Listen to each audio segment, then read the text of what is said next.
दोस्तों लो आ गया इस फिल्म का भी ट्रेलर। हम आपको बताते हैं कि इस फिल्म का ट्रेलर हम लोगों के बीच में कब आएगा। दोस्तों तो जय हो भोजपुरिया समाज, तो कैसन मानी रहुआ लोग। दोस्तों सुपरस्टार खेसारी लाल यादव की इस मूवी का ट्रेलर हम लोगों के बीच में कल तो अक्टूबर को 4 बजे आएगा। दोस्तों सुपरस्टार खेसारी लाल यादव के जितने भी फैंस हैं उनके इस मूवी के ट्रेलर को बहुत सारा प्यार दीजिएगा। दोस्तों सुपरस्टार खेसारी लाल यादव के साथ साथ उनकी सुपर जोड़ी काजल राघवानी भी इस फिल्म में है।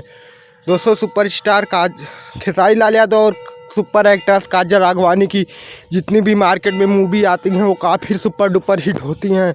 तो दोस्तों सुपरस्टार खेसारी लाल यादव की कई सारी मूवी काजल राघवानी की साथ में जो है वो काफ़ी बॉलीवुड से भी हैं और सुपर डुपर हिट हुई हैं। तो दोस्तों सुपरस्टार खेसारी लाल यादव के जितने भी फैंस हैं उनके फिल्म के ट्रेलर को बहुत सारा प्यार दीजिएगा और हम लोगों के बीच में इस फिल्म भी बहुत ही जल्द आने वाली है। दोस्तों सुपरस्टार खेसारी लाल यादव और भोजपुरी के भी जितने सुनने जानने व देखने वाले फैंस हैं हमारे इस चैनल को सब्सक्राइब कर लें, क्योंकि हम अपने चैनल पर सुपरस्टार खेसारी लाल यादव और सभी सुपरस्टारों की सबसे पहले न्यूज़ आपको देते हैं। मिलते हैं नेक्स्ट वीडियो में।